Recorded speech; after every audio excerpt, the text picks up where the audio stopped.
I'm often asked, how do I start a business? And that question really is about gearing up the courage to start. Starting a business is going out of your comfort zone and doing something that you're not comfortable with and presents itself as a risk. Many of us are raised in the schooling system to finish our education and then go out and find a job. That's the conventional way to live life. So when we are presented with a different choice of going forth and creating one's own business and figuring out what to do with one's own life and how to make your own money without necessarily being told what to do, when to do it, when to show up to work, and being handed down a salary at the end of the month, it presents to many people a lot of fear. And that fear is valid because our education system doesn't teach us to fend for ourselves. We're taught to follow instructions, to listen to what the teacher tells us, to be ashamed of failing. You know, the kid who has 10 over 10 or 100% on the test scores is the one who gets the praise from the teacher. But when you go into business, none of this is defined. It's completely ambiguous. You don't know whether or not you're going to be successful. There's no one there at the back who is giving you instructions on when to show up to work, on how to do things, and you're not even sure if you're going to get a salary at the end of the month, and all of this is what presents the risk and what makes it difficult for people to actually go forth and start a business.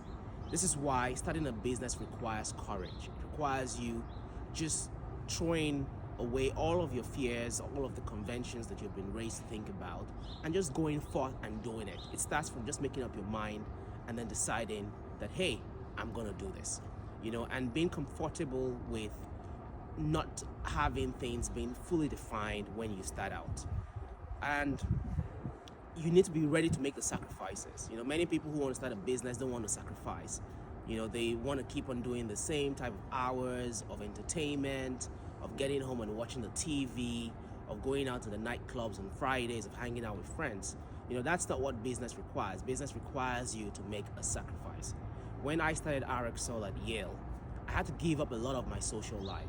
When many of my friends were going out to party on Friday nights, on the weekends, I did not have that time because I had to do schoolwork and I also had to be working on my business at the same time while I was at school. So I realized that I needed to make that sacrifice if I was going to start my business. And that is the requirement of business. What are you ready to give up in order to start? And this is one of the key things for you to be successful when you go out to start your business. The other thing why many people find it difficult to start is that they ask, what will I start with? I don't have any resources. I have nothing to start a business with. And actually that's not true. Look within yourself, look around you, look at in your home. What you have around you is enough to start. You could have an extra phone that maybe you need to be using for shooting videos or taking photos of what it is that you want to sell. You want to use that phone, for example, to tap into the internet, to sell online. There are things in your house that's just sitting down there, you're not using it. You can sell it, generate some extra capital that you can use to buy your first set of inventory. And in fact, today, for many sort of businesses, you can actually get the product to sell on credit from the supplier. So it's about thinking out of the box and really thinking about what is it that I have around me that I can dispose of to generate that initial capital that I need to start up my business. And sometimes we might not actually be in the same sort of economic bracket that enables us have sufficient means to just focus and do the business. I'm shooting here from Harvard Yard, not far away from Mark Zuckerberg's dorm where he started Facebook.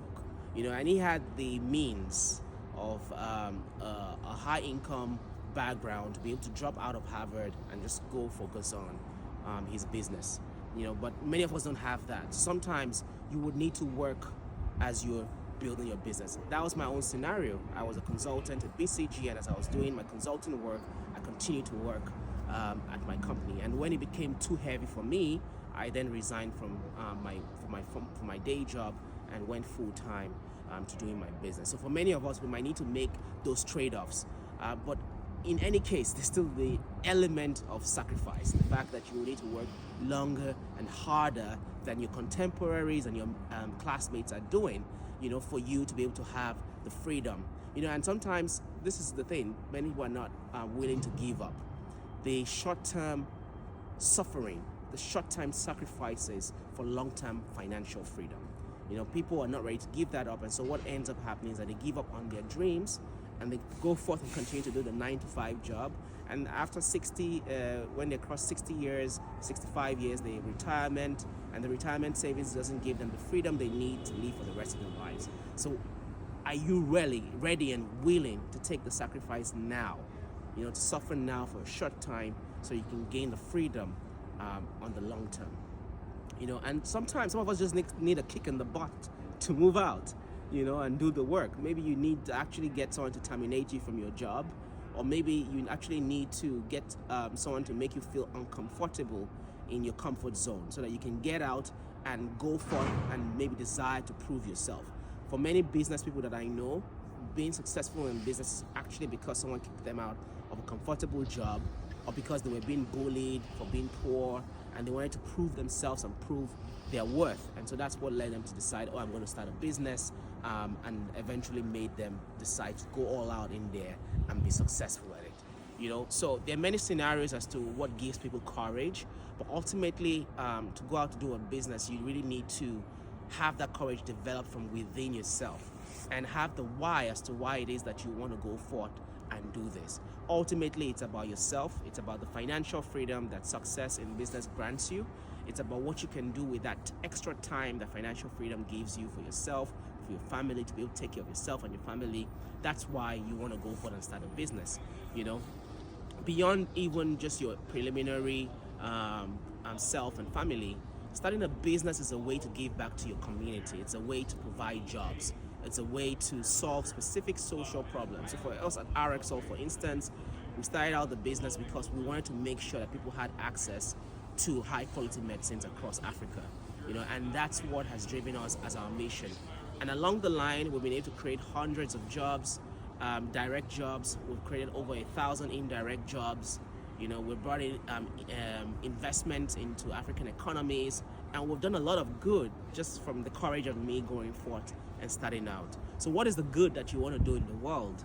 What difference do you want to make in your community? What difference do you want to make in your own life? And what legacy do you want to leave for future generations? All of this should be at the back of your mind to give you that courage to go out and start, And as I always say, if it's going to be, eventually it's all up to you. So go forth, develop the courage, start out a business today. Good luck. I am Mr. Small Business Africa.